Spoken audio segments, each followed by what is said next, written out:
International സിറ്റിയിൽ paid parking തുടങ്ങുന്ന കാര്യം നിങ്ങൾ അറിഞ്ഞായിരുന്നോ? യെസ്, ദുബായ് ഇന്റർനാഷണൽ സിറ്റിയിൽ ഫെബ്രുവരി 1 മുതൽ പെയ്ഡ് പാർക്കിംഗ് വരാൻ പോവാണ്.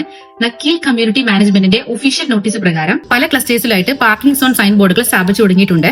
ഇന്റർനാഷണൽ സിറ്റി റെസിഡൻസിന് ഫ്രീ പാർക്കിംഗ് ഉണ്ടോ? ആർക്കൊക്കെയാണ് എലിജിബിലിറ്റി?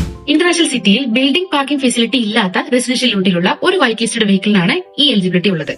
നിലവിൽ കൊമേഴ്ഷ്യൽ യൂണിറ്റിന് ഈ പെർമിറ്റ് ലഭ്യമാകുന്നില്ല എന്നാണ് പറയുന്നത്. ഒന്നിൽ കൂടുതൽ വെഹിക്കിൾസ് ഉണ്ടെങ്കിൽ first one free permit, second and additional paid parking subscription എടുക്കേണ്ടതാണ്. പാർക്കിംഗ് സബ്സ്ക്രിപ്ഷൻ ഡീറ്റെയിൽസ് ഫെബ്രുവരി 1 മുതൽ പാർക്കിംഗ് വെബ്സൈറ്റ് അല്ലെങ്കിൽ മൊബൈൽ ആപ്പിൽ ലഭിക്കുന്നതാണ്. ഇനി അപ്ലൈ ചെയ്യുന്നത് എപ്പോൾ? ജനുവരി 15 മുതൽ residential parking permit application open ചെയ്യുന്നതായിരിക്കും. അതിലൂടെ നിങ്ങൾക്ക് ഈസി ആയിട്ട് അപ്ലൈ ചെയ്യാം. അപ്ലൈ ചെയ്യേണ്ടത് എങ്ങനെ? എമിറേറ്റ്സ് ID, മുൾക്കിയ, ഇജാരി ഓർ ടെനൻസി കോൺട്രാക്ട്, ഇത്രയും ഡോക്യുമെന്റ്സ് ഉണ്ടെങ്കിൽ നിങ്ങൾക്ക് ഈസി ആയിട്ട് പാർക്കിംഗ് ആപ്പിലോ ഒഫീഷ്യൽ വെബ്സൈറ്റിലോ കയറി അപ്ലൈ ചെയ്യാവുന്നതാണ്. ഇനി വളരെ ഇമ്പോർട്ടന്റ് ആയിട്ടുള്ള കാര്യം, ചെയ്തില്ലെങ്കിൽ എന്തായിരിക്കും സംഭവിക്കാം? പാർക്കിംഗ് പെർമിറ്റ്, സബ്സ്ക്രിപ്ഷൻ, പേയ്മെന്റ് ഇതില്ലാതെ പാർക്ക് ചെയ്താൽ റെഗുലേഷൻസ് പ്രകാരമുള്ള ഫൈൻ നിങ്ങൾക്ക് കിട്ടുന്നതായിരിക്കും. ടൈമിംഗിന്റെ കാര്യങ്ങളെല്ലാം നോർമൽ RTA പാർക്കിംഗ് ടൈമിംഗ് തന്നെയാണ് ഫോളോ ചെയ്തിരിക്കുന്നത്.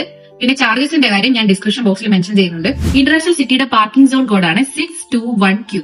പേയ്മെന്റ് ചെയ്തവർക്കോ സബ്സ്ക്രിപ്ഷൻ ഉള്ളവർക്കോ ഈ സോൺ കോഡുള്ള എല്ലാ ഡെസിഗ്നേറ്റഡ് ഏരിയസിലും പാർക്ക് ചെയ്യാവുന്നതാണ്. പിന്നെ ഇത് നക്കീലിന്റെ ഒഫീഷ്യൽ ആയിട്ടുള്ള അപ്ഡേറ്റ് ആണ്. റെസിഡന്റ് ആണെങ്കിൽ പെർമിറ്റ് അപ്ലൈ ചെയ്യാനുള്ള ഡേറ്റ് മിസ്സാക്കരുത്. ഇത് റിലേറ്റഡ് ആയിട്ടുള്ള കൂടുതൽ അപ്ഡേറ്റ്സ് വരുവാണെന്നുണ്ടെങ്കിൽ ഉറപ്പായിട്ട് ഞാൻ അറിയിക്കുന്നതായിരിക്കും. Thank you.